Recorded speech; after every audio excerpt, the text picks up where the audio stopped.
How's it going, everyone? This is Tom, and today I'm back with another episode of Question Tom, or QTom. If you're unaware, this is the show where I'm answering your guys' questions. So you send me a question either in the comments of this video, and I will try to answer it next time, or you can just tweet me at any time. I generally tweet it out before I'm going to record one. If you're not following me on Twitter, that link is down below as well. And then you might be featured in the next episode of QTom before I get to film it. So, in regard to the gameplay here, what you're seeing is a domination match where I do pretty well. I think I dropped... actually, I won't spoil it for you. You can wait until the end to find out the final score, but I do pretty well. I'm using... it's on the firing range... No, studio... which is a remake of the firing range map from Black Ops 1. It's in the Uprising DLC pack. I'm using the FAL, which is pretty much the most overpowered gun in the entire game of Call of Duty. It was just banned on MLG because it was so strong. For example, you'll see right here in this kind of red building here, I run in, I missed that guy up on the ledge, but he definitely should have killed me there, but it's a 2-bullet kill up close, so... I was okay, and that's the kind of thing the FAL can do for you. I'm using it in collaboration with a red dot sight stock. I'm using a C4. I think I'm using hardline, flak jacket, toughness, and dexterity, as you can see right there. And in regard to score streaks, I'm using UAV, escort drone, and warthog. And I cycle through those quite a bit in this gameplay. You'll see probably, I think I get about 3 sets of those streaks. So they're quite they're quite easy to get with hardline. I don't have difficulty getting them, and they're good. They work quite well together, so you can just pretty much control the entire map once you have them up. Anyway, that's enough about the gameplay. Let's get on with the questions. So the first question comes from RealTech305, and he asks, what do you think scarier, a horror game or a horror movie? Now, to be honest, I'm going to admit something here, and it's probably a little bit weird for a lot of you, that I never, ever watch scary movies. So I really, really don't like them. I have no inclination to watch a scary movie and just, I don't know, pay like £10 at the cinema to get scared. I just don't really see the point in it. Scary games have more appeal to me than a scary film, only because I'm kind of more in control of a game than I am a film. For example, in a game, if I'm like, oh, I'm not going to go in that room because I'll probably die, then I just won't go in that room. Whereas in a film, they don't do that, and they're just like, oh, I'm going to go in here and get killed by a zombie.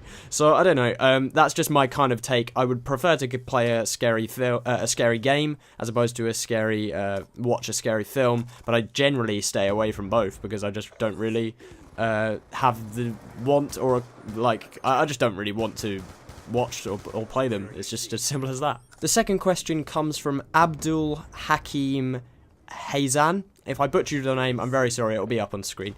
And he asked, do you attend college/sixth form, and what A-levels have you picked? Now, if you're unaware, in the UK, we go from high school, that is 11 to 16, so you do your GCSEs here in the UK, and then you go to college, and college is optional. You don't necessarily have to go to college, but most people do. I did go to college. I've just finished, like literally yesterday, I finished my last A-level exam.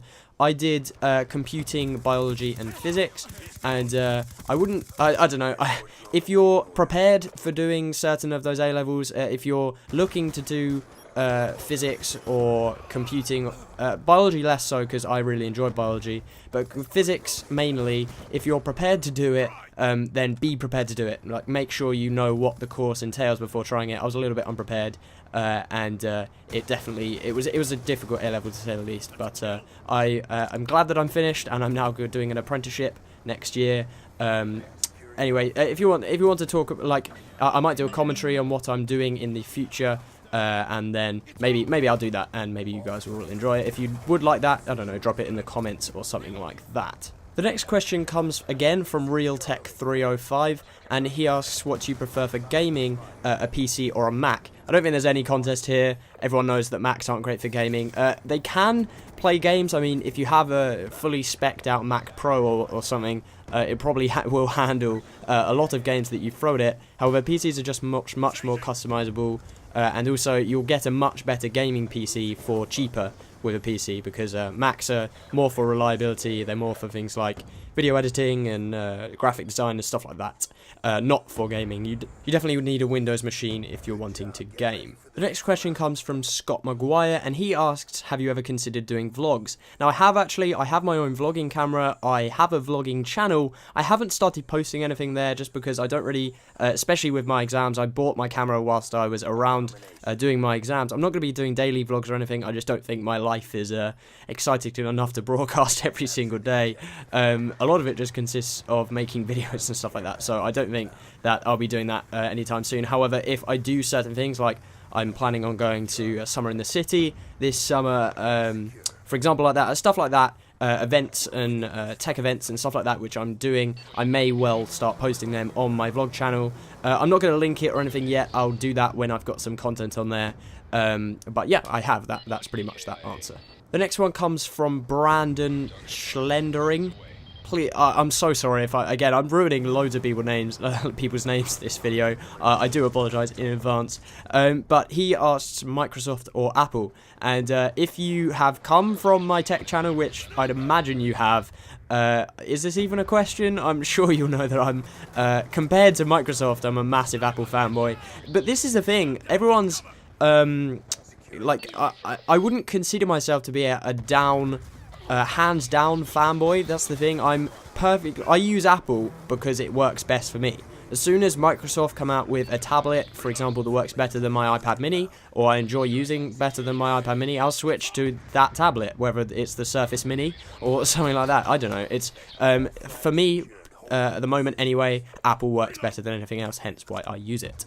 Next question comes from Darren Kyle, and he asks, what's your favourite game mode on Call of Duty Black Ops 2 and why? Personally, I'm really into League play. I know that doesn't really count as a game mode, separate game mode anyway. But for example, here I'm playing Domination. If I'm wanting to go for like nuclears or go for high score streaks and stuff like that, I'll play Domination just because you get 200 points whilst killing somebody on the flag. And you get 200 points for capping every flag. So it's a very point-intensive game, and it allows you to get those score streaks a lot quicker. So that's a very good game mode to play. I also really enjoy Demolition and Hardpoint. Both of those are really good fun. You've probably seen a few Hardpoint game modes on my channel. Demolition less so. I think there's a spawn delay limit, so it wouldn't be as exciting. But yeah, those are my my favourite game modes. I absolutely hate Capture the Flag. I really hate it. We're really bad. I play with a couple of guys on League play, and it's definitely our worst game mode, so we need to practice it a bit. But yeah, that's pretty much that answer. We're coming up to the end of the gameplay, so I think we'll finish on one last question from Tip and Tricks Mac, and he asks, how tall are you? And I am 6 foot. I'm kind of halfway in between 6'1" and 6 foot, so I guess you could say 6.05. But yeah, you know, pretty much 6 foot. Anyway, we are finishing up this gameplay now. As you can see, my team were pretty much just on every single flag, mainly because of my score streaks, actually. It just allows, that's the thing with Domination, if you have somebody who's going off on your team, you can really kind of just start brutalizing the other teams from the cap's point of view, and they won't be able to get a flag because you have to stand there for quite a long time. There we have it, guys. That is the end of the gameplay. I finished on 51 and 8. If you have enjoyed this video, definitely be sure to give it a like. If you're new to the TomRichGaming channel, definitely subscribe. I mainly produce Call of Duty videos, but hopefully you enjoy those, and I do lots of kind of cool series on here, so I hope you are enjoying. Don't forget to leave your questions for the next QTom episode, and I will catch you in the next one.